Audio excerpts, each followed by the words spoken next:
성도 여러분, 우리가 계속 누가복음 15장을 계속 보고 있습니다. 사실 누가복음은 15장은 누가복음의 가장 중심이 되는 말씀이기도 합니다. 이 누가복음, 자, 좀 잡아주세요. 누가복음 보면은 이곳에 15장에 보면은 세 가지로 말씀하고 있죠. 우리가 잘 아신 것처럼 3절로 7절에서는 잃어버린 양에 대해서 이야기하고 있고, 또 아시는 것처럼 8절로 10절에서는 잃어버린 드라크마에 대해서 이야기하고 있습니다. 그리고 마지막으로 오늘 11절로 32절까지의 말씀은 잃어버린 아들에 대해서 찾고 기쁨을 이야기하고 있습니다. 그리고 잃어버린 것의 중요성이 점차 커지고 있는데, 첫 번째는 100분지 1, 두 번째로는 10분지 1, 오늘 본문의 말씀에는 2분지 1로 줄어듭니다. 그 중요성이 커지고 있는 것을 우리는 보게 되고, 우리 주님께서 그 부분에 대해서 강조하고 있는 것을 보게 됩니다. 한 영혼, 반드시 찾아야 될 그 한 영혼, 그리고 주님은 포기치 아니하시는 그 한 영혼에 대해서 우리에게 말씀하고 있습니다. 그래서 첫 번째, 두 번째, 세 번째까지 비유를 진행하면서 잃어버린 것을 찾은 기쁨에 대해서 이야기하고, 세 번째 비유를 이야기하면서 잃어버린 아들을 찾는 기쁨에 대한 비유일 뿐만 아니라 반드시 찾아내야 할 것을 우리에게 말씀합니다.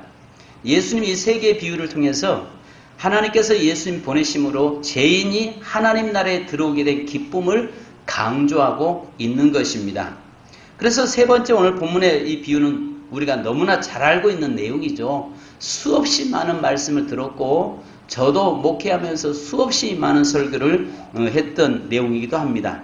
그래서 우리가 아시는 것처럼 둘째 아들은 늘 아버지 품이 싫어서 먼 타국으로 아버지 유산을 가지고 나갔다가, 아시는 것처럼 허랑방탕하고 가진 거 다 탕진해버리고 돼지를 치다가 결국은 나중에 깨닫고 돌아옴을 이야기하잖아요.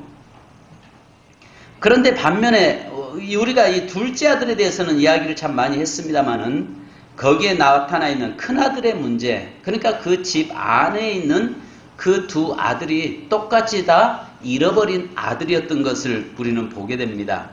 자, 그렇다면 오늘 우리가 아신 것처럼 첫째는 잃은 것을 안과 밖에서 반드시 찾아야 됨을 우리에게 말씀을 하는데요. 오늘 누가복음 15장 3절로 7절까지는 밖에서 잃어버린 자라고 이야기했습니다. 그죠? 자, 그 다음에 8절로 10절에서는 집 안에서 잃어버린 자라고 이야기했습니다. 그래서 지난주에 우리가 집 안에서 잃어버린 것에 대해서 세 가지로 제가 말씀드렸습니다. 과거에 예수 믿다 신앙생활 하다가 교회를 떠난 사람, 다시 찾아야 되죠. 할렐루야. 그러니까요, 오히려 전혀 생짜에게 전도해서 그들을 찾아내는 것보다 어쩌면은 신앙생활 하다가 교회를 떠났던 그 사람들을 다시 찾아오는 것, 찾는 것이 더 쉬울 수 있습니다. 그 다음에 두 번째는 교회 안에서에 있는데, 교회 안에서 신앙생활하는 사람 중에서 여전히 예수를 만나지 못한 사람, 교회는 다니고 있지만은 예수를 만나지 못하고 있음으로 인해서 어떤 환경의 문제가 찾아올 때 언제든지 떠나버릴 수 있는 요건을 가지고 있는 그 사람들을 예수 만나게 해야 될 의무가 우리에게 있습니다. 할렐루야. 딴 생각하지 마요. 여기 봐. 딴 생각 자꾸, 여기서 보면은 딴 생각하는 게 다 보인다니까. 딴 생각하지 말라고요. 여기에 집중하시자고요. 그 다음에 집에 가스불 다 꺼졌어. 걱정 마. 그럼 문 다 잠궈졌으니까 걱정하지 마요. 자, 세탁기 돌아가면 자동으로 멈추니까 가가지고 빨래 넣는다고 좀 냄새나면 다시 한번 돌리면 돼. 그런 걱정하지 마시고 예배에 집중하세요. 예배. 자, 그 다음에 세 번째는요, 우리 가족 중에서 잃어버린 자를 이야기했습니다. 그죠? 그래서 그것을 결론적으로 이야기하고 있는 게 오늘 누가복음 15장 11절로 32절의 말씀이거든요. 작은 아들은 아시는 것처럼 밖에서 잃어버린 자라고 생각한다면, 큰아들은 집안에서 잃어버린 아들이라는 것이죠. 그래서 여기에 보면 결론적으로 작은 아들은 밖에서 잃어버렸어요. 뛰쳐나가가지고 그곳에서 결국은 방황하는 자, 잃어버린 영혼이라고요. 두 번째로는 집 안에 있기는 있는데, 집 안에서 머물러 있기는 있는데, 이 큰아들 역시 잃어버린 아들이라는 것을 우리에게 말씀합니다. 물론 이 본문의 말씀을 보면은 큰아들은 바리새인, 서기관과 바리새인들, 하나님의 택함 받은 선민들, 이스라엘 백성들을 이야기한다면은 여기에 둘째 아들은 이방인들을, 바로 우리를 이야기한 말씀이기도 해요. 그런데 분명한 것은 저와 여러분의 삶에서 분명히 잃어버린 자들에게 관심을 가져야 되고 그들의 영혼의 소리를 우리는 들을 수 있어야 된다는 것입니다. 지금도 수많은 영혼들이 나를 살려달라고, 나를 구원시켜달라고 아우성치고 몸부림치고 있음에도 불구하고 우리가 세상 것에 너무 사로잡혀서 그 음성을 듣지 못하고 있는 거예요. 그러니까 제일 중요한 것은 내가 첫 번째 꼭 우리가 들어야 될 음성이 있잖아요. 하나님의 음성을 우리는 늘 들어야 되고, 두 번째는 그 불신자들의 영혼의 소리를 들어야 되고, 세 번째는 여러분 지옥에서 울부짖는 소리를 들을 수 있어야 돼요. 그래서 지옥에서 울부짖는 소리를 듣는다면, 오늘 우리가 그 영혼들의 울부짖음 소리를 듣는다면 가만히 앉아 있을 수가 없는 것입니다. 생각해 보십시오. 강아지 한 마리만 우리가 못합니까? 저 영혼들이. 내 강아지가 집을 나갔을 때는 온 동네를 헤매면서 찾아 헤매는데, 심지어는 거기다 현수막까지 붙여놓고 강아지를 찾습니다. 강아지를 찾아주는 사람에게는 살해하겠습니다라고까지 이렇게 붙여놓는데, 하나님 앞에서 영혼 구원받을 영혼을 잃어버렸는데도 거기에 무관심하고 있다면 우리가 하나님 앞에 해초리 맞습니다. 그렇지 않겠어요? 언젠가 여기에 고양이가 지들이 주위에, 교회 주위에 식당들이 있다 보니까 쥐들이 종종 나타나서 고양이 한 마리를 갖다 놨는데 고양이 애들이 정말 좋아했어요. 근데 어느 날 고양이가 사라졌어요. 그러니까 저도 자연스럽게 뭘 하냐면 고양이 어디 갔지? 고양이에 관심도 고양이 찾으러 다니고 있더라고. 목사가. 그러면서 뭐라고, 내가 지금 뭐 하고 있지? 내가 지금 뭐 하고 있지? 고양이는 또 사다 놓으면 된다고요. 얻어다 놓으면 된다고요. 근데 내가 과연 영혼에 관심을 두고 영혼에 대해서 내가 그렇게 관심 두면서 내가 찾아 헤매고 있는가? 이런 생각을 하면서 회개가 저절로 나오더라고요. 그래서 요즘 제가 두 기절씩을 하는 이유가, 들어가서 하는 이유가 바로 그것 때문에 하고 있습니다. 여러분, 오늘 사도행전 13장 48절에 보면요, 우리 주님께서는 뭐라고 말씀하냐면, 아직도 세상 밖에는 이 구원받아야 될 영혼이 있는데 이방인들이 듣고 기뻐하여 하나님의 말씀을 찬송하며 영생 주시기로 작정된 자는 다 믿더라. 오늘 세상 밖에 아직도 영생 주시기로 작정된 자, 하나님 앞에 이미 택함 받은 자들, 하나님이 선택한 하나님의 자녀들이 세상에서 유리 방황하고 있다는 사실을 우리는 알으셔야 됩니다. 그래서 우리는 그들에게 복음이 증거되고 그 영혼들을 그리스도 앞으로 인도해내는 자 일을 우리가 해야 되는데 하나님은 우리에게 그 일을 맡기셨어요. 아멘. 자, 그 다음에 요한복음 6장 39절에 보면 나를 보내신 이의 뜻은 내게 주신 자 중에 내가 하나도 잃어버리지 아니하고 마지막 날에 다시 살린 이것이니라 말씀합니다. 이 땅에 예수님을 보내신 목적은 하나님의 택함 받은 백성, 잃어버린 그 영혼들 한 명도 포기하지 않고 다 찾아내기 위해서 이 땅에 그의 아들 예수 그리스도를 보내셨다라고 우리에게 말씀하고 있는 것입니다. 그렇다면 밖에도 잃어버린 영혼이 있다면 집 안에도 잃어버린 영혼이 분명히 존재하고 있습니다. 그래서 저는요, 우리가 기대를 갖고 희망이 있고 비전을 가져야 되는 이유가 뭐냐면은, 교회, 내가 한 사람이 예수 믿으면 성경의 사도행전 뭐라고 말씀합니까? 주 예수를 믿어라. 그리하면 너와 내 집이 구원을 얻으리라. 한 사람이 택함 받아 구원받으면 결국 그 사람을 통해서 그 가정이 잃어버린 모든 영혼들을 다 그리스도 앞으로 인도하게 되어 있는 줄 믿습니다. 아멘. 그렇다면 우리가 분명히 해야 될 것은 잃어버린 자, 밖에서 잃어버린 자, 세상 속에서 지금도 잃어버리고 방황하고 있는 그 영혼들을 그리스도 앞으로 인도해야 되고, 또 집 안에서 아직도 하나님을 믿지 않는 자들, 또 믿다가 실족해서 떠나 있는 자들, 그들을 여러분 구원시켜야 될 사명이 저와 여러분에게 부여한 줄로 믿습니다. 이번 우리가 11월 17일이 셋째 주, 11월 셋째 주는 아시는 것처럼 추수감사주일입니다. 추수감사주일에 그 사람 모든 농부들에게 아시는 것처럼 결과는 그 가을 추수기 때 나타나는 거잖아요. 그 농사꾼이 얼마나 땀 흘리고 얼마나 수고했느냐에 따라서 그 결과가 그 마지막 추수기 때 나타나는 거 아니겠습니까? 우리에게도 하나님 앞에서 한 영혼을 구원시키고 하나님이 기뻐하시고 원하시는 그 일을 행함으로 인해서 11월 셋째 주에 하나님 앞에 인도해낼 수 있는 역사가 있기를 주님의 이름으로 축원합니다. 그 중요한 것은 오늘 우리 여러 사람 하지 말자고요. 몇 사람만 하자고요? 한 사람만 하자고요.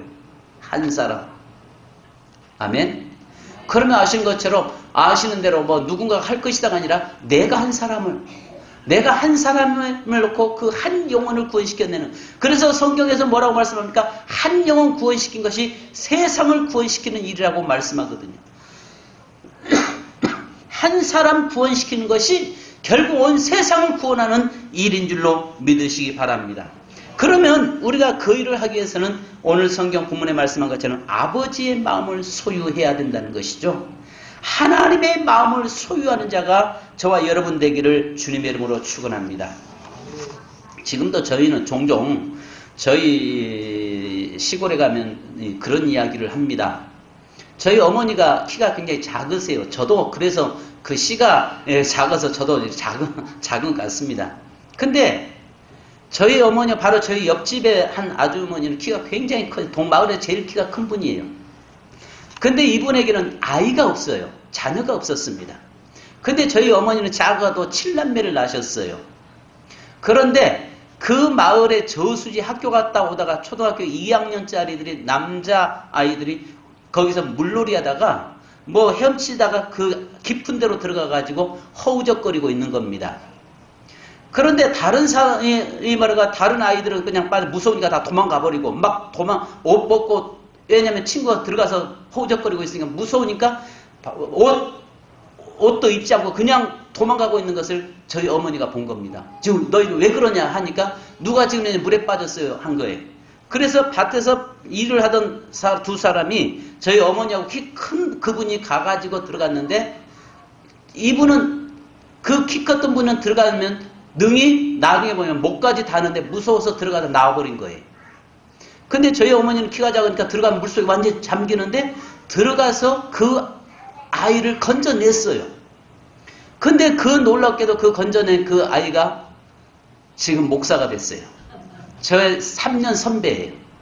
그러면서 지금도 뭐라고 하냐면은 저희 어머니를 어머니라고 불러요. 왜냐하면 어머니가 없었다면은 자기가 이미 세상에 존재하지 않았다는 거죠. 목회자가 됐어요. 물론 저희 시골 마을에 거의 조그만 동네 30명이 목사가 나왔으니까 뭐 많이 배출됐죠. 그런데 그 선배를 보면서 저희 어머니에게 나중에 보니까 뭐라고 하냐면 밖에 다니면 떠들고 다니는데 뭐라고 하냐면 그 키 큰 사람이 자기가 건졌다고 떠들고 다녀요. 근데 우리 어머니는 아무 말씀 안 하세요. 나중에 한마디 하시는데 자기가 건졌는가? 내가 건졌지. 동네 사람 다 알지. 근데 목숨 내놓고 들어가는 것은 그분의 저희 어머니는 자식이 있단 말이에요. 그 사람은 내 자식으로 보았기 때문에 그 자식이 죽는 것을 볼 수가 없어서 당신의 생명을 죽을 줄 알면서 뛰어들어가서 건져낸 거예요. 근데 그분에게는 자식이 없어요. 자식이 없다 보니까 내 자식에 대한 소중함에 대해서 몰라요. 그러니까 들어가다 보니까 무서우니까 그냥 다시 뛰쳐나왔다는 거죠. 그래서 그걸 보면서 우리가 정말 부모는 자기 자식의 그걸 둔 부모는 그 부모의 그 마음이 어떻다는 걸 잘 압니다.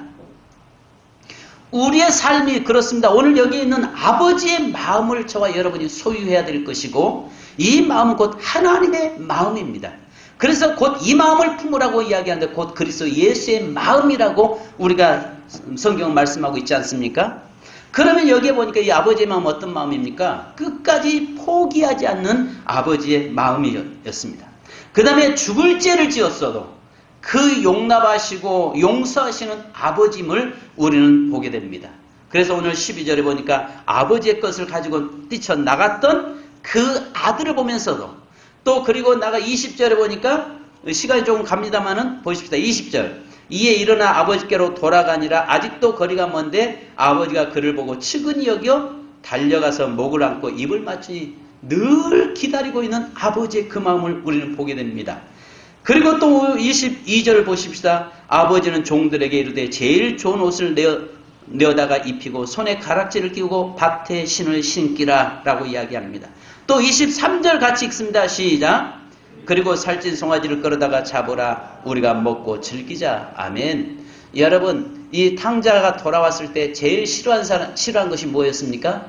작은 큰아들이 아니라 송아지였습니다. 왜냐하면 송아지는 분명히 죽을 걸 알고 있습니다. 큰아들이 성경에 보면 큰아들이 싫어했다고 이야기해요. 그런데 큰아들보다 더 싫어하는 것은 송아지였습니다. 근데 아버지는 기쁨으로 그 송아지를 잡아서 그런 아들에게 자기의 살아있음에도 불구하고 뭐라고 이야기해요?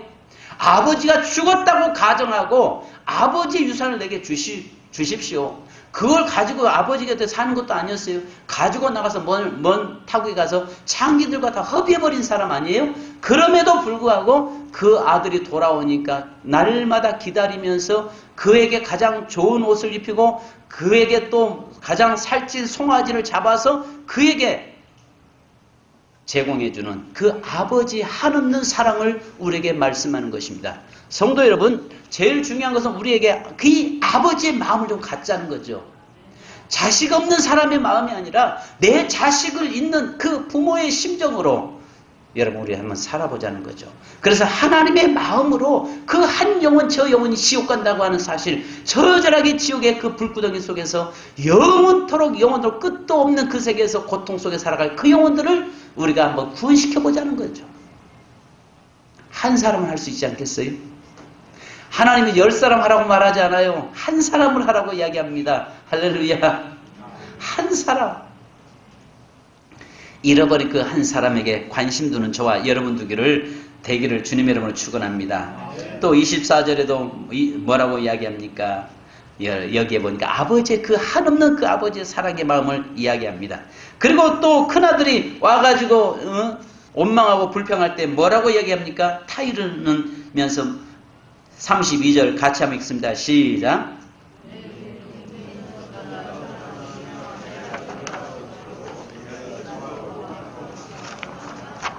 아멘. 여러분, 죽었다 살아났으니 어찌 잔치하지 아니할 수 있겠느냐.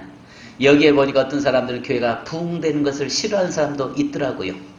제가 전에 목회하다가 하면서 보니까 이분이 늘 목사에 관심을 갖기를 원하는 사람이었어요. 그런데 이제 교회가 성장되면서 관심을 소신자들에게, 새가족들에게 두니까 이분이 늘 시기질투하면서 어떻게 하면 교인들을 내쫓을까 일을 하는 겁니다. 그래서 교회에 와서 그 사람하고 가까이 지내면서 쫓아내서 다른 교회 나가게 하면서 교제하는 이런 것도 봤고, 그 사람이 교회를 나오면 다른 좀 열심히 내면 꼴을 못 봐서 그냥 내쫓아내는 이런 사람도 봤습니다. 큰아들이죠. 우리는 한 영혼이 그리스도 앞으로 돌아왔을 때 함께 기뻐하고 함께 즐거워할 수 있는 저와 여러분 되기를 원합니다. 자, 그 다음에 여러분 이들을 보십시오. 아들이지만 아들로 살지 못한 자들이었습니다. 큰아들이나 작은아들이 모두 아들임에도 불구하고 아들로 살지 못하고 있잖아요. 여기 오늘 뭐라고 이야기합니까? 17절. 이에 스스로 돌이켜 이르되 내 아버지에게는 양식이 풍족한 품꾼이 얼마나 많은가. 나는 여기서 주려 죽는구나. 29절. 아버지께서 대답하여 이르시되 내가 여러 아버지를 섬겨 명을 어기며거늘 내게는 염소 새끼라도 주어 나와 내 벗으로 즐기게 하신 일이 없더니. 아니, 큰아들이 염소 잡아먹는다고 해서 누가 뭐라고 할 사람 어디 있겠어요? 근데도 여전히 아들의 자리를 서지 못하고 누리지 못하는 자들이었다는 거죠. 이제 우리는 아들로 살지 못하고 있는 그들을 인도해서 하나님의 자녀가 되는 권세를 부여하고 하나님의 자녀로서 세상을 승리하게 만드는 저와 여러분 되기를 주님의 이름으로 축원합니다. 그래서요, 우리가 아시는 것처럼 요한복음 10장 10절에 잘 아시는 말씀이잖아요. 도둑이 오는 것은 여러분 도둑질하고 죽이고 멸망시키지만 주님이 오시는 것은 양으로 생명을 얻되 더 풍성히 얻게 하려 하십니다. 예수님 앞에 나가는 자는 더 풍성케 되는 축복이 있는 줄로 믿습니다. 여러분 정리하겠습니다. 성경에 보니까 잔치를 우리 한번 벌려보십시다. 잔치 한번 벌려보십시다. 11월 셋째 주 옆 사람하고 한번 인사합시다. 잔치 한번 벌려봅시다. 여러분 한 영혼 내 자식 살리는 데는요 몇 억이라도 집을 팔아서라도 그 자식 살리려고 하는 것이 부모의 마음입니다. 그죠? 그 한 영혼이 돌아왔을 때의 아버지의 마음을 가지고 우리 한번 잔치를 벌려보자고요. 그래서 오늘 여기서 성경 전체의 요약이 너무 기뻐서 잃어버린 양 한 마리 찾았을 때 너무 기뻐서 잔치를 벌렸고 드라크마 중에 하나를 찾음으로 인해서 잔치를 벌렸고 마지막으로 돌아온 아들들을 통해서 잔치를 벌이고 있는 아버지의 모습을 봅니다. 여러분 여기 아신 것처럼 큰아들이나 작은아들이나 모두 궁핍한 자들이었습니다. 그런데 하나님은 그들에게 풍성하게 먹을 것을 주시고 채워주시고 잔치를 벌려주신 줄 믿습니다. 성도 여러분, 저와 여러분 이번 11월 셋째 주 한번 잔치판을 한번 벌려보십시다. 옆 사람하고 인사 한번 하고 잔치판 한번 벌려봅시다. 할렐루야. 잔치판 한번 벌려봅시다. 그때 한 영혼 구원시켜서 정말 감사하고 감격하고 기뻐하고 그래서 내 영적인 내 자녀 삼고 그들을 하나님의 말씀으로 세워가고서 훈련, 세례까지 받게 하는 그런 저와 여러분 되기를 주님의 이름으로 축원합니다. 우리 찬송 한장 하십시다. 사명 찬송하고 기도하십시다.